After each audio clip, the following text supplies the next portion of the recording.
უფლება და თავისუფლება.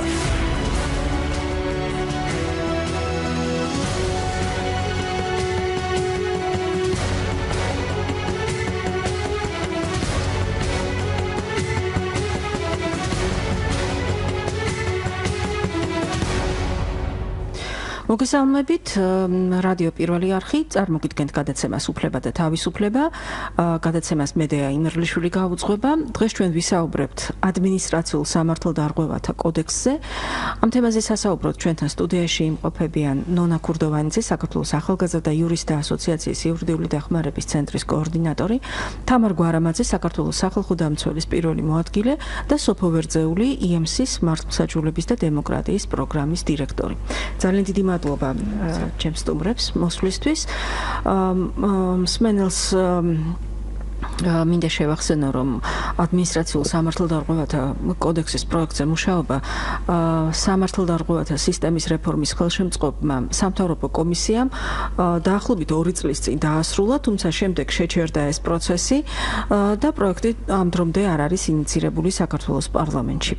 ადამიანის უფლებებზე მომუშავე ორგანიზაციები, ცალკეული ექსპერტები ადმინისტრაციულ სამართალდარღვევათა კოდექსის რეფორმის აუცილებლობაზე აქტიურად საუბრობენ. საქართველოს ახალგაზრდა იურისტთა ასოციაცია მიიჩნევს, რომ ადმინისტრაციულ სამართალდარღვევათა კანონმდებლობის არსებული ფორმით შენარჩუნება ყოველდღიურად იწვევს არაერთი პირის ფუნდამენტური უფლებების დარღვევას. ამ თემაზე ვისაუბრებთ დღევანდელ გადაცემაში. ჩვენ ვისაუბრებთ იმ პრობლემებზე, იმ ძირითად პრობლემებზე, რაც არის აღმოსაფხრელი თქვენი აზრით. მაგრამ მანამდე მსმენელისთვის, რომ უფრო გასაგები იყოს, რაზე ვლაპარაკობთ, მოდით დავიწყოთ ამით. რა ითვლება ადმინისტრაციულ სამართალდარღვევას? მოგესალმებით, მადლობა მოსვლისთვის. დავიწყებ იმით, რომ ეს კოდექსი მიღებულია 1984 წელს და არის ერთადერთი მოქმედი კანონი დღეისათვის, რომელიც საბჭოთა პერიოდიდან არის შემორჩენილი და აქვს ძალიან ბევრი ხარვეზი და ზოგადად ეს კოდექსი ყოველდღიურად ბევრ ადამიანს ყოველდღიურად ეხება, იქიდან გამომდინარე, რომ ძალიან ბევრი მოქმედება ითვლება ადმინისტრაციულ გადაცდომად დაწყებული, მაგალითად საგზაო შემთხვევებიდან, მაგალითად მოძრაობის წესების დარღვევა, თუმცა ყველაზე გახმაურებული, რომელიც ჩვენ ხშირად გვესმის, ეს არის სრულმანი ხულიგნობა და პოლიციის კანონიერი მოთხოვნისადმი დაუმორჩილებლობა და განსაკუთრებით იმიტომ გვესმის ასე ხშირად, რომ სამწუხაროდ პოლიცია ამ მუხლებს იყენებს მშვიდობიანი შეკრებისა და გამოხატვის თავისუფლებით მოსარგებლე პირების წინააღმდეგ და ამის პრაქტიკა წლების განმავლობაში ასეთი იყო და ასე გრძელდება და ჩვენ არამხოლოდ ჩვენს ორგანიზაციას, ასევე სხვა არასამთავრობო ორგანიზაციებს და სახალხო დამცველს, ასევე საერთაშორისო ორგანიზაციებს არაერთხელ გვისაუბრია, რომ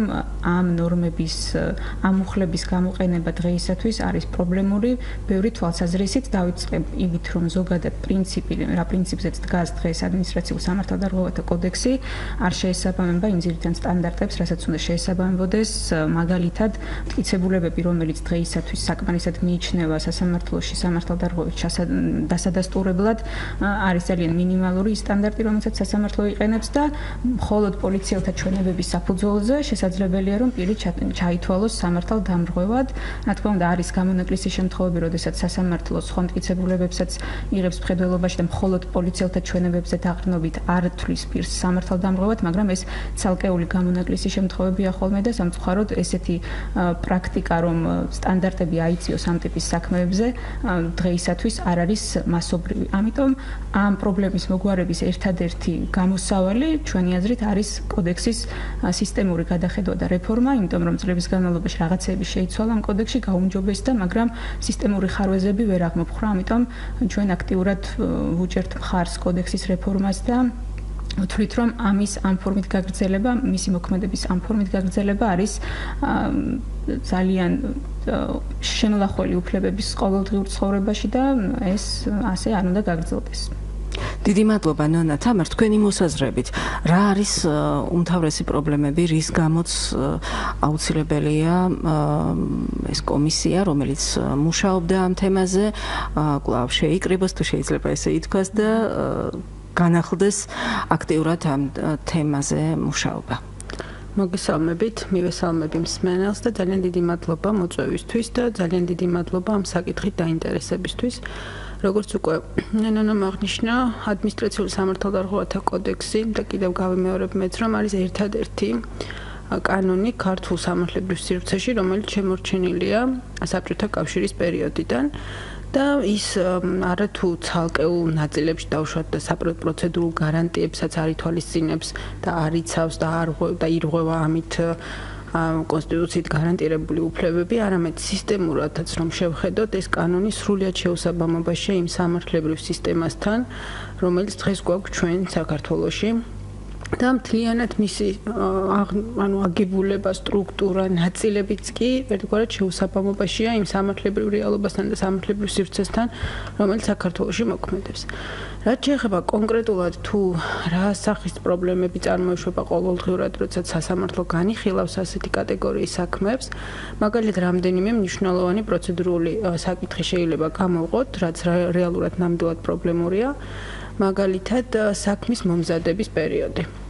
ჩვენ ვსაუბრობთ იმას, რომ აღნიშნული კოდექსით გათვალისწინებული პერიოდი, ვადები, დროები არ არის შესაბამისობაში სისხლის სამართლის კოდექსით გარანტირებულ ვადებთან და დროებთან, არ აქვს შესაძლებლობა პირს ისარგებლოს იმ გარანტიებით, იმ პროცედურებით, რომელსაც მაგალითად იგივე მსგავს ტიპის დარღვევებში ითვალისწინებს სისხლის სამართლის კანონმდებლობა, არ შეუძლია მოიპოვოს და იმდაგვარად, როგორც ეს სისხლის სამართლის პროცესით არის გათვალისწინებული მტკიცებულებები მის საქმესთან დაკავშირებით, არ არის უზრუნველყოფილი მაგალითად ისეთი სტანდარტის დაცვა, რომელსაც სისხლის კანონმდებლობა ითვალისწინებს, ეს არის გონივრულ მიღმა სტანდარტი, რომელიც დადგენილია სისხლის სამართლის კანონმდებლობით, ადმინისტრაციულ სამართალდარღვევათა კოდექსი მას არ ითვალისწინებს.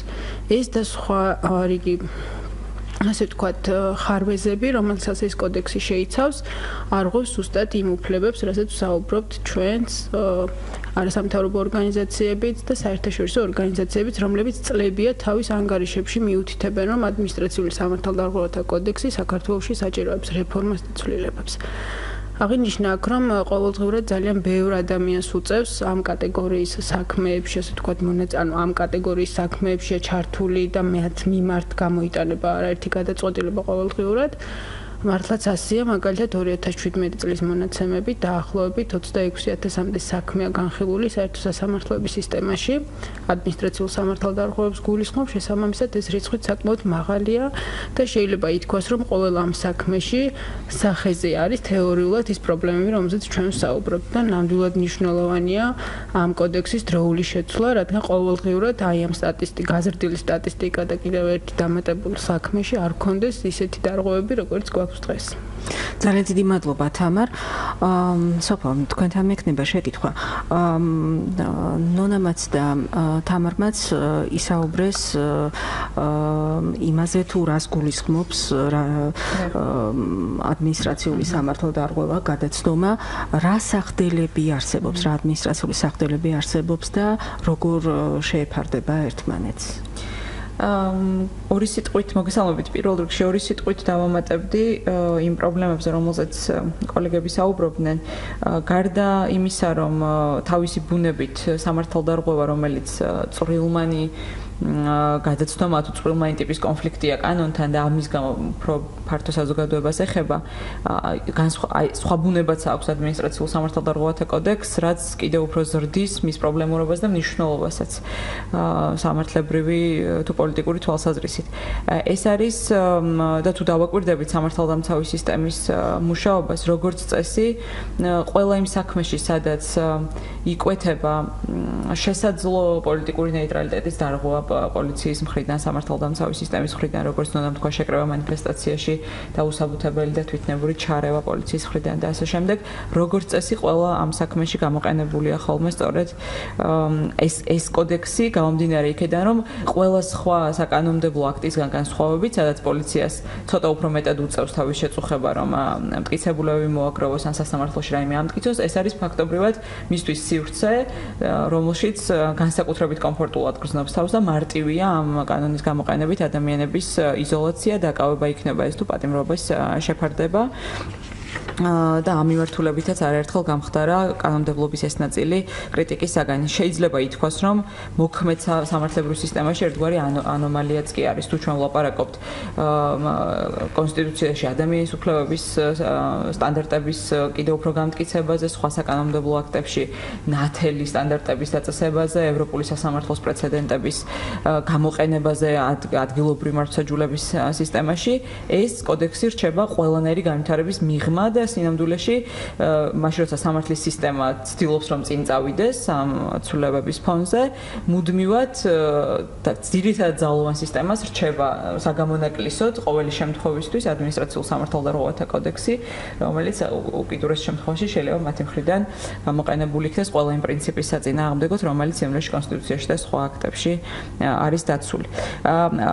რაც შეეხება თავად სახდელების ნაწილს, ადმინისტრაციული სანქციები შესაძლებელია ის იყოს ალბათ ყველაზე მსუბუქი რომ თქვა შენიშვნა და მერე უკვე გაფრთხილება და არის ჯარიმის და ადმინისტრაციული პატიმრობის გამოყენების შესაძლებლობაც და სწორედ სანქციების სიმძიმე, მათ შორის ადმინისტრაციული პატიმრობა საკმაოდ მაღალი ჯარიმები გვაფიქრებინებს რომ ეს სინამდვილეში ამას კი ქვია ადმინისტრაციული გადაცდომა და ადმინისტრაციული სახდელი, მაგრამ თავისი ბუნებით იმდენად მძიმე სასჯელი, რომელსაც ითვალისწინებს გადაცდომები, მათ შორის წვრილმანი გადაცდომა მაგალითად პოლიციისათვის დაუმორჩილებლობა, რომ თავისი ბუნებით რეალურად ცდება ადმინისტრაციულ სამართალს და უფრო მეტად ემსგავსება სისხლის სამართლის მართლმსაჯულებას. და ამიტომაც ვამბობთ, რომ თუ კი სახელმწიფო იყენებს ადმინისტრაციულ პატიმრობას, რომელიც არის იმ სიმძიმის და იმ სიმკაცრის სანქცია, რომ ის აშკარად ადმინისტრაციული სამართლის მოწესრიგებას ცდება, მაშინ კეთილინებოს და სტანდარტებიც ისეთი გაავრცელოს ამ შემთხვევებზე, როგორც მაგალითად სისხლის სამართალში გვაქვს და ვიცით, რომ ყველაზე მაღალი სტანდარტი მტკიცების გვაქვს სისხლის სამართალში, როცა ყოველგვარი ეჭვი გამორიცხული უნდა იყოს იმისთვის, რომ დადგეს გამომყენებელი განაჩენი. არანაირი მსგავსი სტანდარტი ან მითითება, ან დაცვის ასეთი გარანტია ადმინისტრაციულ სამართალდარღვევებში არ გვაქვს და სხვა შორის ბევრ საქმეში გვინახავს, რომ პირიქით სასამართლო სამართალდამრღვევ პირს ავალებს, რომ ამტკიცოს მისი უდანაშაულობა, მათ შორის ბოლო გახმაურებული საქმეები იგივე იყო მაგალითად ზვიადრატიანის შემთხვევა, როცა სამართალდარღვევის საქმე იხილებოდა, სასამართლომ პირდაპირ მიუთითა, რომ მას უნდა ემტკიცებინა, მან ვერ გამორიცხა ეჭვი მისი უდანაშაულობის შესახებ და არა პირიქით, რომ სახელმწიფომ უნდა ამტკიცოს, თუ კი ის ასე ფიქრობს, რომ ვინმე სამართალდარღვევა ჩაიდინა, სწორედ მასზეა მტკიცების ტვირთი. ამიტომ ბევრი პრაქტიკული თუ სამართლებრივი ხარვეზი აქვს ამ კოდექსს და როგორც თქვი, სამართლებრივის მიღმა სხვა პოლიტიკური დატვირთვაც აქვს თავისთავად ამ კოდექსის ჯერ კიდევ არსებობას ამ ქვეყანაში და ალბათ ესეც არის ერთ-ერთი მიზეზი, რატომაც ვერ მომწიფდა პოლიტიკური გადაწყვეტილება, რომ დასრულდეს 84 წლის კოდექსის ერა საქართველოში. დიდი მადლობა, სოფო. ნონა, ერთ-ერთი მიზეზი აი ამ პრობლემებისა, რაზეც თქვენ ისაუბრეთ, ხომ არ არის ბუნდოვანება კანონმდებლობაში, რომელიც იძლევა სწორედ იმის საშუალებას, რომ სხვადასხვანაირად იყოს წაკითხული? თუ პრინციპებს და მოყვეს სხვადასხვაგვარი რეაგირება. პრინციპების დონეზე, განხილვის სტანდარტების დონეზე ბუნდოვანება არ არის, ეს ძალიან ცხადია, რომ ამ სტანდარტებს არ შეიცავს ეს კოდექსი და შესაბამისად ამაზე ორი აზრი სამწუხაროდ არ არსებობს, არის ცალსახად შეუსაბამო სამართლიანი განხილვის ძირითად პრინციპებთან და ამასთან დაკავშირებით ბუნდოვანება არ არსებობს. თუმცა არსებობს ბუნდოვანება ცალკეულ მუხლებთან დაკავშირებით, რომელიც უშუალოდ გადაცდომებს ადგენს. მაგალითად, იგივე პოლიციის კანონიერი მოთხოვნისადმი დაუმორჩილებლობის შემთხვევაში არის ნორმატიული შინაარსი, როგორც ამას სასამართლო კითხულობს, ან როგორც ამ ნორმას სასამართლო კითხულობს, ეს ჩვენი აზრით პრობლემურია და ზუსტად ამიტომ საკონსტიტუციო სასამართლოში გვაქვს წარდგენილი სარჩელი, უფრო მარტივად რომ ავხსნა, ამუხლის თანახმად პოლიციის კანონიერი მოთხოვნის დაუმორჩილებლობა ითვლება ადმინისტრაციულ გადაცდომად, მაგრამ პოლიციის მოთხოვნა იყო თუ არა კანონიერი, ამის შეფასებას სასამართლო არ ახდენს სამწუხაროდ. ან სასამართლო ამბობს, რომ თუ პოლიციელს ზოგადად აქვს მაგალითად შეკრების უფლებით მოსარგებლე პირისთვის იმის თქმა, რომ რომელიღაც ტერიტორიაზე არ შევიდეს. ან ზოგადად ეს უფლებამოსილება თუ აქვს პოლიციას, რომ რაღაც ტერიტორიაზე მოქალაქეს შესვლა აუკრძალოს, მაშინ სასამართლო ამბობს, რომ დანარჩენი კონკრეტულ შემთხვევას აღარ შეაფასებს, მხოლოდ ფორმალურად შეხედავს კანონიერი მოთხოვნის არსებობას და რეალურად არ შეამოწმებს კონკრეტულ შემთხვევაში პოლიციელი მოქმედებდა თუ არა საერთოდ ზოგადად იგივე შეკრებისა და გამოხატვის სტანდარტების დაცვით და ქონდა თუ არა იმ კონკრეტულ მოცემულ შემთხვევაში რაღაცა მოწოდების განხორციელების უფლება და ეს მოწოდება იყო თუ არა კანონიერი. ამის შემოწმებას სამსამართლო სამწუხაროდ არ ახდენს, მხოლოდ ფორმალურად ამოწმებს, ამიტომ ჩვენი აზრით ასეთი წაკითხვა ამ ნორმის არის პრობლემური, არ შეესაბამება კონსტიტუციით გარანტირებულ უფლებებს და ამიტომ ვდაობთ ამ ნორმის არაკონსტიტუციურად ცნობასთან დაკავშირებით საკონსტიტუციო სასამართლოში. არის კიდევ სხვა ნორმები, იგივე იერსახის დამახინჯებასთან დაკავშირებით მუხლი, რომელიც კრძალავს წინასწარი ნებართვის გარეშე შესაბამის ადგილას წარწერების, ბანერების განთავსებას და ეს ნორმაც პრაქტიკაში ძალიან პრობლემურია. ხშირად მაგალითად დროებითი მოთავსება, მაგალითად ბანერის საკუთარ რაიონზე ან ადმინისტრაციულ შენობასთან შეიძლება ჩაითვალოს სამართალდარღვევათა და იერსახის დამახინჯება და ესეთი პრაქტიკა და ესეთი შემთხვევები დაფიქსირდა არაერთხელ და ეს ნორმაც ვფიქრობთ, რომ არის არაკონსტიტუციური მისი ამგვარი გამოყენება და ესეც არის ერთ-ერთი დავისაგანი, რომელიც ამ შემთხვევაში საკონსტიტუციო სასამართლოში წარდგენილ სარჩელში გვაქვს. არის სხვა მუხლები, მაგალითად არის ესეთი რეგულაცია დღეს მოქმედ კოდექსში, რომ გარკვეულ გადაცდომებზე, რომელზეც პოლიცია ადგენს ადგილზე სამართალდარღვევის ოკმს და ჯარიმას აკისრებს, განხილვები აპელაციის დონეზე აღარ ხდება. მხოლოდ პირველი ინსტანციის სასამართლოში შეიძლება გასაჩივრება და აპელაციაში არ საჩივრდება. და ეს ცხადია არღვევს სამართლიანი სასამართლოს გასაჩივრების უფლება უნდა მიეცეს პირს და მის საქმეზე მიღებული გადაწყვეტილების რევიზია მინიმუმ ერთი ინსტანციის სასამართლოში უნდა ხდებოდეს, როდესაც ჯარიმები, რომელიც ამ ტიპის დარღვევებისთვის არის დადგენილი, საკმაოდ მაღალია. ანუ გასაჩივრების მექანიზმი მხოლოდ ამით ამოიწურება? კი, ან არის მუხლები, რომელიც აპელაციის დონეზეც საჩივრდება, ან არის შემთხვევები, მაგალითად იგივე წვრილმანი ხულიკნობა, რომელიც შეიძლება გასაჩივრდეს სააპელაციო სასამართლოში და იქ დასრულდეს საქმის განხილვა, მაგრამ არის ცალკეული გადაცდომები ამ კოდექსში, რომელიც სააპელაციო სასამართლოში აღარ საჩივრდება და მარტო პირველი ინსტანციის სასამართლო გადაწყვეტილება არის საბოლოო. ანუ ეს არის ამოწურული და თუ პირი თვლის, რომ სასამართლო მისი საქმე არასწორად განიხილა, ამის რევიზიის შესაძლებლობა სამწუხაროდ დღეს მოქმედი რეგულაციებით არ ეძლევა, მაშინ როდესაც ჯარიმა, როგორც ვთქვი, საკმაოდ მაღალია ამ ტიპის დარღვევებზე. არაერთი სხვა მუხლია, რომელიც პრობლემური შეიძლება იყოს, მათ შორის თვითონ ზოგადად პატიმრობის გამოყენების ის მექანიზმი, რომელიც დღეს არსებობს, იგივე დაკავების პროცედურებთან დაკავშირებით რა რეგულაციებიც დღეს არის. ყველა ძალიან ბევრი მუხლი, რომელიც პრობლემურია, უბრალოდ ესე ყველა მუხლის საკონსტიტუციო სასამართლოში გასაჩივრება და ამ გზით კოდექსის შეცვლა, რა თქმა უნდა, არ არის ამ შემთხვევაში გამოსავალი და ეს არც სწორი არ არის. კანონს იღებს პარლამენტი და შესაბამისად არ შეიძლება რომ საკონსტიტუციო სასამართლო მუხლობრივად შეცვალოს ეს კოდექსი. გარდა იმისა, რომ ეს ეს დროის თვალსაზრისით საკმაოდ ხანგრძლივი პროცესი შეიძლება იყოს და ეს ინსტიტუციურადაც სწორი არ არის. ამიტომ ჩვენ ვფიქრობთ, რომ საქართველოს პარლამენტმა დროულად უნდა დაიწყოს ამ კანონზე მუშაობა, სხვადასხვა გასაგებია, რომ საკონსტიტუციო სასამართლოში დავის მექანიზმი გვაქვს და ამას ვიყენებთ, მაგრამ ეს ვერ იქნება ყველა მუხლთან მიმართებით მასიური და ეს უნდა შეიცვალოს სხვა ფორმით, ანუ ახალი კოდექსის მიღებით. დიდი მადლობა ნონა. მე წავიკითხე თქვენი კვლევა, საიას კვლევა, თქვენ მუშაობდით უშუალოდ ამ კვლევაზე, სამართალდარღვევად მიჩნეული პროტესტი. თქვენ ახლა ისაუბრეთ რამდენიმე მუხლზე კონკრეტულად გაამახვილეთ ყურადღება. აქ მე პატარა ამონარიდი მაქვს ამოღებული. ერთ-ერთი თქვენი რეკომენდაცია გადაიხედოს ადმინისტრაციულ სამართალდარღვევათა კოდექსის 150, 166, 173 მუხლები. ეს ის მუხლებია, რომლებსაც კი ბატონო, ეს ის მუხლებია, რომელიც ჯერჯერობით არ გადახედილა და შესაბამისად ჩვენ ამ მუხლებზე ვდაობთ საკონსტიტუციო სასამართლოში შეტანილი სარჩელებით, იმიტომ რომ სხვა მექანიზმი სამწუხაროდ არ აღმოჩნდა ამ ეტაპზე, რომელიც ამ მუხლებს მოაქცევდა კონსტიტუციასთან შესაბამის პროცესში. ამიტომ ეს მუხლები გასაჩივრებულია, როგორც უკვე გითხარით, საკონსტიტუციო სასამართლოში, მაგრამ ეს არის ცალკეული მუხლები, მთლიანად ჩვენ სისტემაზე ვსაუბრობთ, როდესაც პრინციპები ამ მუხლების განხილვა ეს კოდექსი არის ორ ნაწილად, ეს შეიძლება დავყოთ, არის პროცედურული ნაწილი და არის ცალკეული გადაცდომები, რომელიც სამართალდარღვევად ითვლება. ანუ პროცედურული ნაწილი იმდენად ხარვეზიანია, რომ ცალკეული მუხლები რომც გამოასწორო, მთლიან პროცესს მაინც ვერ გახდის სამართლიანს, იმიტომ რომ განხილვის წესები არ არის სამართლიანი. ამიტომ არის მნიშვნელოვანი როგორც ცალკეული მუხლების გაუმჯობესება, ასევე მთლიანად განხილვის პრინციპების გამართვა და მისი შესაბამისობაში მოყვანა კონსტიტუციით გარანტირებულ უფლებებთან. ეთყობა თავისთავად ძალიან კომპლექსურია, ხომ? ძალიან ბევრ სხვადასხვა თემასთან არის დაკავშირებული და როგორც ჩანს ეს მასშტაბურობაც არის ერთ-ერთი მიზეზი, რის გამოც ამდენი ხანი გაიწელა ეს პროცესი. ან არ ვიცი, გაიწელა თუ შეჩერდა, ყოველ შემთხვევაში ჯერჯერობით შეჩერებულია.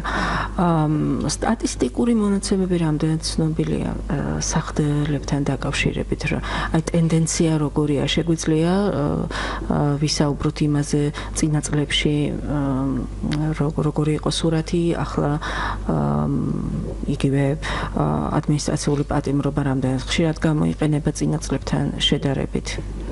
ამ სტატისტიკურ მონაცემებს ჩვენ ვამუშავებთ და გვინდა რომ საბოლოოდ გავაანალიზოთ ეს როგორია დინამიკა გაზრდის თუ შემცირების თვალსაზრისით, მაგრამ ამ ეტაპზე რის თქმაც შემიძლია იყო გარკვეულ პერიოდში ტენდენცია იმისა, რომ ადმინისტრაციული პატიმრობის გამოყენება გარკვეულწილად შემცირებული იყო და წლების განმავლობაში ეს შემცირდა კიდეც, მაგრამ ახლა არ ვარ დარწმუნებული, რომ ეს ტენდენცია ისევ ასეთია. ჩვენ ველოდებით გარკვეულ სტატისტიკურ ინფორმაციას სხვადასხვა უწყებებიდან და ამის შემდეგ გვექნება შესაძლებლობა უფრო ცხადად ვთქვათ, როგორია ეს დინამიკა, მაგრამ ზოგადად არ არის მნიშვნელოვანი აქ მხოლოდ პატიმრობის სიმცირე, აქ ზოგადად ჯარიმის სიმკაცრეც ისეთი მაღალია, ჯარიმის ოდენობა იმდენად მაღალია, რომ არ შეიძლება ვთქვათ, რომ ამ ტიპის საქმეებს ნაკლები ყურადღება და ნაკლები სტანდარტებით განხილვა სჭირდება. მაგალითად, იგივე 173 ნულს პოლიციის კანონიერი მოთხოვნისადმი დაუმორჩილებლობას აქვს სანქციად ჯარიმა 250 ლარიდან 2000 ლარამდე და ბოლო მაგალითზე ასევე რატიანის საქმეზე როგორც გვახსოვს მაქსიმალური გამოიყენა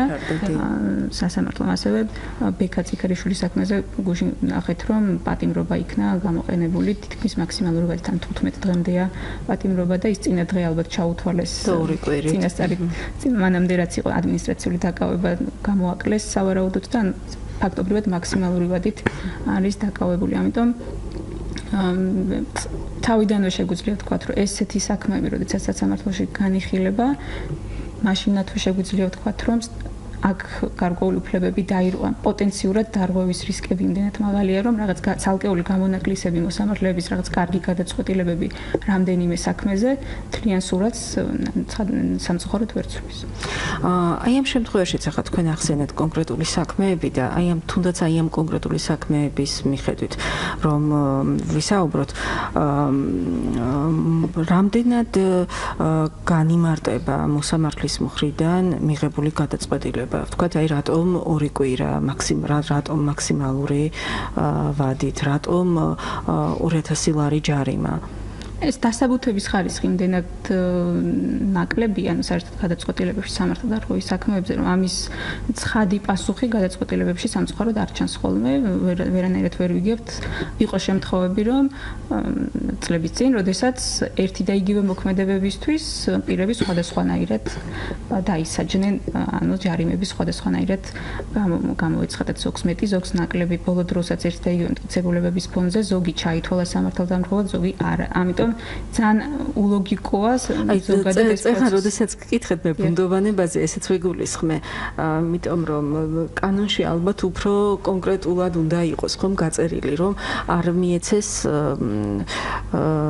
იქნება ეს მოსამართლე თუ სამართალდამცავი პირი სუბიექტური განსჯის ნაკლების საშუალება ქონდეს ალბათ. ჩავერთვები აქვე. ზოგადად ცისხლის სამართლის კანონმდებლობაშიც გვაქვს ჩვენ ეს რიგი მუხლები და რიგი დანაშაულებზე, სადაც არსებობს სასამართლოს და სამოსამართლეო დისკრეცია კონკრეტული სახის სასჯელებთან მიმართებით და თვითონ მაგალითად ჯარიმების შემთხვევაში არსებობს მუხლები დადგენილი და განსაზღვრულია კანონმდებლობით, როდესაც განსაზღვრულია მაქსიმალური და მინიმალური ოდენობები. ანუ აქ არ არის საუბარი, რომ ეს მუხლები რაღაც ბუნდოვანი ან გაუგებარია, ეს არის ტექნიკა საკანონმდებლო და შესაძლებელია ასეთი ნორმების არსებობა. უბრალოდ თავარია ნებისმიერი გადაწყვეტილება, რომელსაც ღებულობს სასამართლო, იყოს დასაბუთებული, არგუმენტირებული და ახსნილი თუ რატო იყენებს კონკრეტული სახის სასჯელს სასამართლო და რატო უფარდებს კონკრეტულ პირს 2000 ლარს და არა 500 ლარს ან 550 ლარს. ანუ აქ არის თავარი დასაბუთებული, რამდენად იქნება მიღებული გადაწყვეტილება. თქვენის ნებართვით გავაგრძელებ საუბარს არასამთავრობო ორგანიზაციები, როგორც საიათავის კვლევაში და არაერთ ასეთ ანგარიშში, რა თქმა უნდა, საუბრობენ თალკეული სახის სამართალდარღვევებზე და იმ პრობლემებზე, რაც ამ თალკეული კატეგორიის სამართალდარღვევების განხილვას ცდებს თან, თუმცა კიდევ ერთხელ უნდა აღინიშნოს, რომ მხოლოდ ამ კატეგორიის საქმეებზე რაიმე ცვლილებების შეტანით, ანუ კანონის ცვლილებით, გაუმჯობესებით, უფრო ასე ვთქვათ, ცხადად ამ ნორმების ჩამოყალიბებით მაინც არ ეშველება ამ პრობლემას. უნდა ითქვას აუცილებლად, რომ 2012 წლამდე მოქმედი კანონმდებლობა, ანუ არსებული რედაქცია ადმინისტრაციული სამართალდარღვევების, ისევე როგორც მისი გამოყენების პრაქტიკა კიდევ უფრო უარესი იყო. მაგალითად, გავიხსენებთ, რომ პატიმრობა მაშინ მოქმედ 12 წლამდე სანამ შევიდოდა ცვლილებები 90 დღემდე და სხვადასხვა სახდელებისთვის გამოიყენებოდა განსხვავებული ხანგრძლივობის პატიმრობა 60 დღე, 30 დღე, 90 დღე.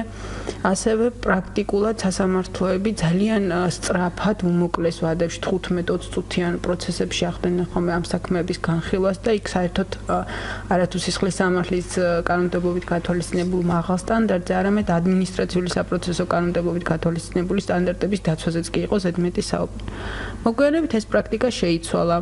ქონდა შემთხვევები იგივე პრაქტიკაში და ალბათ საიასაც ახსოვს თავის გამოცდილებით, რომ იყო შემთხვევები, როდესაც სასამართლო ისე აღარ ატარებდა 15 წუთიან პროცესებს, გახანგრძლივდა ეს პროცესები, შესაძლებლობა ეძლეოდა მხარეებს რაღაც მტკიცებულებების წარმოქმნის, მაგრამ პრობლემა ისევ პრობლემაა, იმიტომ რომ ასეთი გარანტიები არ არის გათვალისწინებული კანონმდებლობით, ეს ცალკეული მოსამართლეების ნორმის განმარტებას არის დამოკიდებული, რაც რა თქმა უნდა არ არის სწორი და აუცილებლად უნდა მოხდეს ამ სისტემის მთლიანად კანონმდებლობის შეცვლა და მისი რეფორმა, რათა გათვალისწინებული იყოს ის გარანტიები, რომელზეც ამდენი ხანია ვსაუბრობთ. სახალხო დამცველს თავის მხრივ ზუსტად აი ამ პრობლემის მასშტაბურობიდან გამომდინარე ქონდა მცდელობა და მიიღო გადაწყვეტილება და წარადგინა გასული წლის დეკემბერში საკონსტიტუციო სარჩელი ასევე საკონსტიტუციო სასამართლოში, სადაც გასაჩივრდა ყველა ის მუხლი ადმინისტრაციული სამართალდარღვევათა კოდექსის, სადაც გათვალისწინებულია სახდელის სახით პატიმრობა. და ჩვენ ვამბობთ, რომ 15 დღიანი ადმინისტრაციული პატიმრობაც კი ეს არის უფლებების იმდაგვარი შეზღუდვა, რომ აი ეს კოდექსი და არსებული ადმინისტრაციული კანონმდებლობა საერთოდ არ უნდა ითვალისწინებდეს მსგავს რაღაც, ანუ მსგავსი სახის სახდელს პატიმრობას და ის ლახავს ადამიანის ღირსებას და შესაბამისად არაკონსტიტუციურად უნდა იქნას ცნობილი ყველა ეს მუხლი და ყველა ეს სახდელი, სადაც უბრალოდ პატიმრობა როგორც სახდელი მთლიანად. ძალიან საინტერესო რა გადაწყვეტილებას და მიიღებს და როგორ შეაფასებს ამას საკონსტიტუციო სასამართლო. თუმცა მიუხედავად იმისა, რომ გააუქმდეს თეორიულად რომ დაუშვათ, რომ დააკმაყოფილა ჩვენი მოთხოვნა საკონსტიტუციო სასამართლომ და გააუქმა ადმინისტრაციული პატიმრობა მაინც პრობლემა რჩება, ვინაიდან კიდევ ერთხელ ვამბობთ, ეს კოდექსი მთლიანად არის შესაცვლელი, მისი პროცედურული ნაწილი მთლიანად არის გასაახლებელი, მიუხედავად იმისა, სახდელი იქნება პატიმრობა თუ ჯარიმა 500, 1000 თუ 2000 ლარი. და სახალხო დამცველის ოფისისთვის ალბათ ეს თემა რა თქმა უნდა ჩვენთვის ეს თემა ძალიან მნიშვნელოვანია, ძალიან აქტუალურია. იმიტომ რომ განხილული საქმეების რაოდენობა, სტატისტიკა და რამდენი რიცხვიც რომ არ იყოს ამხელა ამ საქმეების, ერთი საქმეც რომ იყოს ასეთი დაბალი სტანდარტით განხილვა და განხილული უკვე სახეზე ადამიანის უფლებების დარღვევა, რაც ასევე ესე ვთქვათ, ჩვენთვის არის პრობლემური და ჩვენ ვფიქრობთ, რომ აუცილებლად უნდა მიიღოს დროულად სახელმწიფომ გადაწყვეტილება, აქ არ არის საუბარი მხოლოდ მთავრობაზე, ან მხოლოდ პარლამენტის მიერ გადაწყვეტილებების მიღებაზე, ვინაიდან საკითხი არის ძალიან კომპლექსური. თან ადმინისტრაციული სამართალდარღვევების არსებული კოდექსი მოიცავს ძალიან ბევრი სფეროს მიმართულებით განსაზღვრავს დარღვევებს. აქ არ არის მხოლოდ მაგალითად საზოგადოებრივი წესრიგის საკითხი, ან მხოლოდ რაღაც რეგულირების და ლიცენზირების ძალიან ბევრი სფეროა მოცული ამ კოდექსით, ამდენად ძალიან ბევრი უწყების, ძალიან ბევრი სფეროს მიმართულებით მონაწილეობა და ჩართულობა აუცილებელი და შემდგომ ერთობლივად მოხდეს გადაწყვეტილების პასუხისმგებლობის აღება, რაც მთავარია და გეგმაზომიერად დაიწყოს რეფორმის და უკვე რეფორმის შემდგომი მიღებული ახალი კოდექსის აღსრულების პროცესი. ძალიან დიდი მადლობა თამარ. სოფო, რატომ თქვენ როგორ მიგაჩნიათ დღეს საქართველოში რამდენად მნიშვნელოვანია, უბრალოდ რატომ არის მნიშვნელოვანი, რომ რაც შეიძლება სწრაფად დაიძრას ეს პროცესი თავიდან და შეიცვალოს ეს კანონმდებლობა. ან რამდენიმე დღის წინ რომ დავიწყე კითხვა ამ საკითხების 1984 წლის ეს გამოდის, რომ საბჭოთა კავშირის დროინდელი ადმინისტრაციულ სამართალდარღვევათა კოდექსით ხელმძღვანელობთ დღემდე. რატომ არის მნიშვნელოვანი და რამდენად არის მზაობა ჩვენს საზოგადოებაში, მათ შორის პოლიტიკურ ელიტებშიც ამ ნაბიჯის გადასადგმელად და ბოლომდე მისაყვანად, ალბათ ასე უფრო სწორი იქნება თუ ვიტყვით. პირველ რიგში, როგორც თქვით, დღეს მოქმედი სამართალდარღვევათა კოდექსი სრულიად ამოვარდნილია იმ სამართლებრივი სისტემისგან, რომელიც აქვს საქართველოს და წლების დამოუკიდებლობის მოპოვებიდან, კონსტიტუციის მიღებიდან, სხვადასხვა საერთაშორისო აქტებთან მიერთების შემდგომ კანონმდებლობა იხვეწებოდა და გარკვეული სამართლის სისტემა ქვეყანაში ჩამოყალიბდა. სამართალდარღვევათა კოდექსს თუ წავიკითხავთ, იქ ხვდებით ინსტიტუტებს, რომელიც საერთოდ აღარ ფუნქციონირებს დამოუკიდებელი საქართველოს რეალობაში. ისეთი, ასე ვთქვათ, სუბიექტებია ნახსენები ამ კოდექსში, რომლებიც არ არსებობენ ქვეყანაში საერთოდ, ანუ შეწყვიტას ასეთმა ინსტიტუტებმა არსებობა. ამიტომ პირველ რიგში, რა თქმა უნდა, სატექნიკური თუ პრაქტიკული თვალსაზრისით საჭიროა, რომ ყველა კანონი რაღაც ჩდებოდეს ქვეყანაში არსებულ სამართლებრივ წესრიგში და სისტემაში. ამას რომ თავი დავანებოთ, ღირებულებების ნაწილში და უფლებების დაცვის ნაწილში, როგორც თქვით, ამ კოდექსის არსებობის პირობებში ნებისმიერი სხვა რეფორმა ყველა კანონის თუ სამართლის დარგის მიმართულებით იქნება უშედეგო, რადგან იქ სადაც ყველაზე დიდი პრობლემაა ხოლმე, ანუ ადამიანების და ძალოვანი უწყებების ურთიერთობაში იქ რჩება მთავარი, ასე ვთქვათ, ჩავი ხვრელი, რომელიც არის უკონტროლო და ყველაზე დიდი თვითნებობის სივრცე სწორედ აქ აქვს პოლიციას და სამართალდამცავ სისტემას. ამიტომ რეფორმები პოლიციის სისტემაში იქნება, სისხლის სამართლის კოდექსში თუ სხვა კანონებში ვერ იქნება შედეგისმომდენი, იმიტომ რომ ეს არის სფერო, რომლის მეშვეობითაც სახელმწიფოს ყველაზე ინტენსიური შეხება აქვს ცალკეულ მოქალაქეებთან და სწორედ აქ ხედავთ ჩვენ უფლებების დარღვევის ყველაზე დიდ სივრცეს და არეალს. ამიტომ ამ მიმართულებით ეს დატვირთვაც აქვს ამ საკითხს და მესამე, როგორც ვთქვით, ერთგვარი, ასე ვთქვათ, პოლიტიკური მნიშვნელობა, რომელიც შეიძინა ამ კოდექსმა და როგორც აქ თქვენ სტატისტიკაზე საუბრობდით, 2010-11 წელს განსაკუთრებით მახსოვს ყველაზე მაღალი მაჩვენებელი ადმინისტრაციული პატიმრობის გამოყენების 4000 საჭარბებდა თუ არ ვცდები, 4000 პატიმრობა იყო წლის განმავლობაში გამოყენებული. ეს უკაცრავად რომელი წელია? 2010-2011 წელი, მაშინ როცა გვახსოვს როგორც პოლიტიკური აქციების და მანიფესტაციების სიმრავლე, ისე ზოგადად ინდივიდუალური აქტივისტების მიმართ ასევე მკაცრი რეაგირება მართლმსაჯულების სისტემის მხრიდან და როგორც წესი ყველა ეს შემთხვევა სრულდებოდა ადმინისტრაციული პატიმრობის გამოყენებით და მით უმეტეს მაშინ იყო ძალიან მაღალი პატიმრობის ვადა 90 დღემდე ვადით. და სხვათა შორის ამ ვადების ზრდა თუ შემცირება ყოველთვის გარკვეულ პოლიტიკურ გარემოს უკავშირდებოდა ქვეყანაში თავის დროზე, როცა გაიზარდა 90 დღემდე პატიმრობა, მაშინაც იყო დაძაბული პოლიტიკური პოლიტიკური გარემო, იყო მანიფესტაციების ბუმი, ამიტომ ეს იყო ერთგვარი პოლიტიკური პასუხი მაშინდელი ხელისუფლების მხრიდან.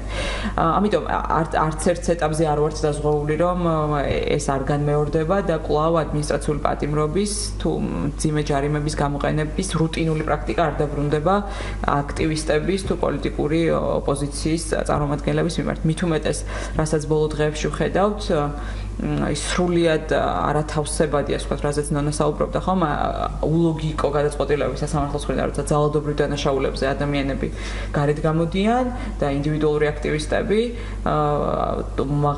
ყველაზე მკაცრი ადმინისტრაციული სანქციით ხვდებიან იზოლაციაში, ხომ? ამიტომ მით უმეტეს, როცა ძალიან არამდგრადია სიტუაცია მართლმსაჯულების სისტემაში, ამ პირობებში, როცა კანონიც კი არ აწესებს სტანდარტს, რომელსაც უნდა აწესებდეს, რა თქმა უნდა, აქ უკვე კეთილინების თუ კეთილსინდისერი განმარტების ხარჯზეც ვერ დავტოვებთ ამ საკითხს, იმიტომ რომ სასამართლოშიც ვხედავთ, რომ ამის ნება თუ შესაძლებლობა, რომ მოსამართლეებმა სრულად ისარგებლონ იმ ბერკეტებით, რომელიც აქვთ, ამის სურვილი ყოველ შემთხვევაში არ ჩანს, რომ ერთიანად მოსამართლეების კორპუსში არსებობდეს.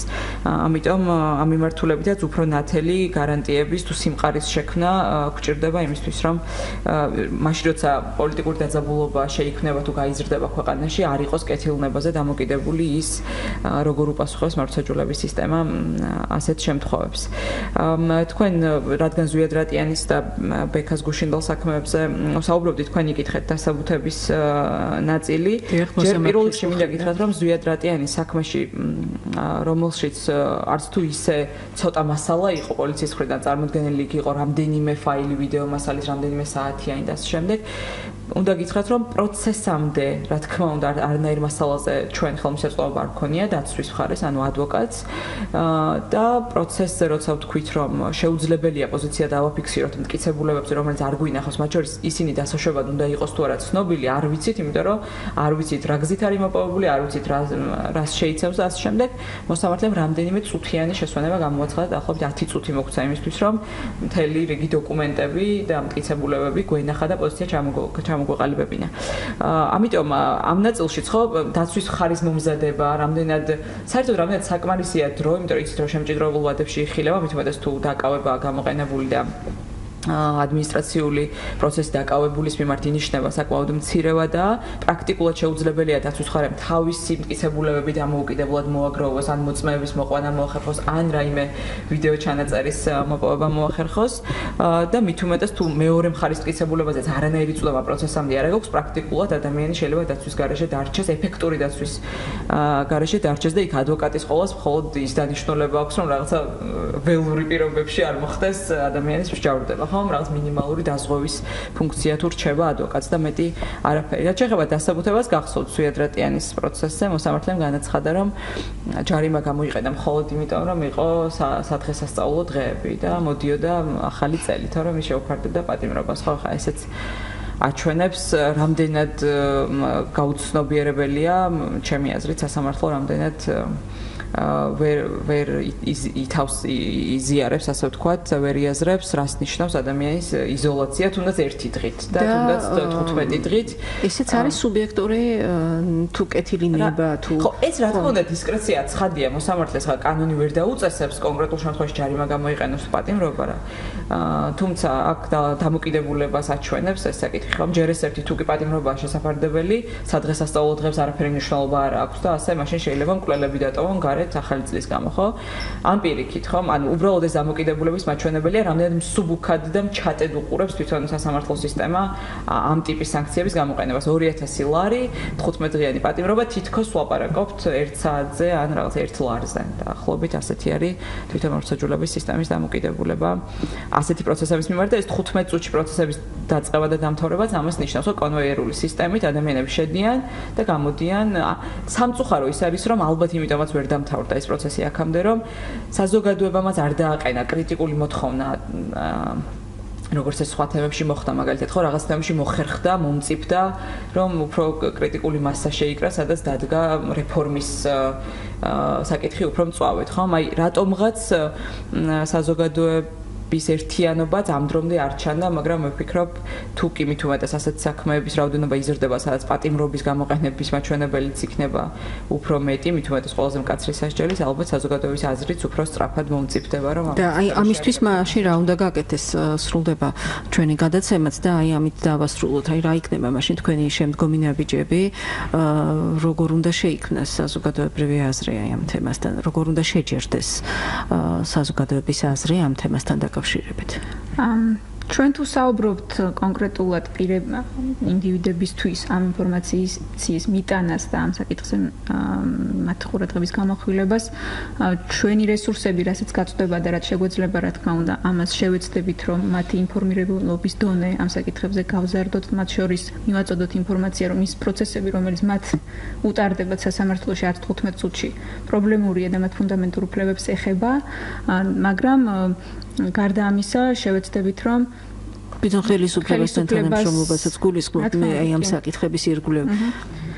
აქ უცნაური ის არის, რომ ხელისუფლებას თან ხდება, რომ ეს პრობლემურია. უბრალოდ მას არასდროს არ იყო ის ნება, ანუ სამწუხაროდ, რომ საბოლოოდ მიიყვანოს ეს პროცესი დასასრულამდე და შეცვალოს და ამას შესაძლოა რამდენიმე სხვადასხვა მიზეზები ქონდეს, მათ შორის არ სურდეს ამ ეტაპზე ამის გაკეთება, იმიტომ რომ როგორც სოფო მისაუბრებს, ეს არის ბერკეტი პოლიციის ხელში, რომელსაც ის როცა დაჭირდება გამოიყენებს, მათ შორის შეკრებების დროს, შესაძლოა იყოს რაღაც საკითხები, რომელზეც აზრთა სხვადასხვაობა არსებობს, მაგრამ უბრალოდ 2 წლის განმავლობაში ამ რეფორმის გაჩერება და არაფრის გაკეთება და უბრალოდ ეს მოლოდინის რეჟიმში რომ რაღაც თავისით შეიცვლება, სამწუხაროდ არ მოიტანს შედეგს და ჩვენი რესურსებიდან გამომდინარე, რაც შეგვეძლება შევეცდებით, რომ ეს პროცესი გარკვეულწილად ისევ დაუბრუნდეს მსჯელობის თემას და დაჩქარდეს მისი წარდგენა, რეფორმის პროექტის წარდგენა პარლამენტში და ამასთან დაკავშირებით გამოვიყენებთ საერთაშორისო მექანიზმებსაც, რაც შეგვეძლება, რომ გამოვიყენოთ ამ ეტაპზე. ვასრულებთ გადაცემას თამარ ორი სიტყვით. რა თქმა უნდა, სახალხო დამცველი განაგრძობს თავისი მანდატის ფარგლებში ამ საკითხზე აქტიურ მუშაობას. საჭიროების შემთხვევაში ჩვენ საზოგადოებას გაუზიარებთ ჩვენს ხედვებს, მოსაზრებებს, შეფასებებს, შესაძლოა სხვადასხვა ანგარიშების მომზადების გზით ამ პრობლემურ და სისტემურ ხარვეზებთან დაკავშირებით და ასევე სახალხო დამცველი აქტიურად შეეცდება განაგრძოს დიალოგი, მსჯელობა, განხილვა საქართველოს მთავრობას და საქართველოს პარლამენტთან. და მცდელობას რომ დავარწმუნოთ ისინი, რომ რაც შეიძლება დროულად გაგრძელდეს პროცესი, რომელიც შეჩერდა 2 წლის წინ და მოხდეს ამ კანონპროექტზე კვალმუშაობის აღდგენა და ძალიან დიდი მადლობა მინდა გადაგიხადოთ წარმატებებს გისურვებთ თქვენ საქმიანობაში. დღეს ჩვენ საუბრობდით ადმინისტრაციულ სამართალდარღვევათა კოდექსზე. ამ თემაზე სასაუბროდ ჩვენს დღევანდელ გადაცემაში მონაწილეობდნენ თამარ გვარამაძე, საქართველოს სახალხო დამცველის პირველი მოადგილე, ნონა ქურდოვანიძე, საქართველოს ახალგაზრდა იურისტთა ასოციაციის იურიდიული დახმარების ცენტრის კოორდინატორი და სოფო ვერძეული EMC-ის მართლმსაჯულების და დემოკრატიის პროგრამის დირექტორი. დიდი მადლობა ჩემს სტუმრებს, მედეა იმერლიშვილი მუშაობდა სტუდიაში, უფლება და თავისუფლება მომდევნო ხუთშაბათამდე გემშვიდობებათ. ნახვამდის.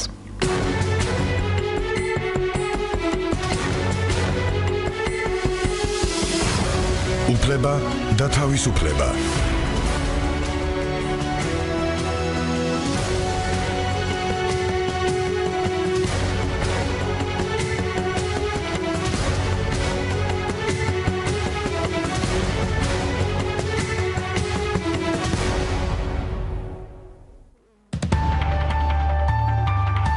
რადიო პირველი არხი.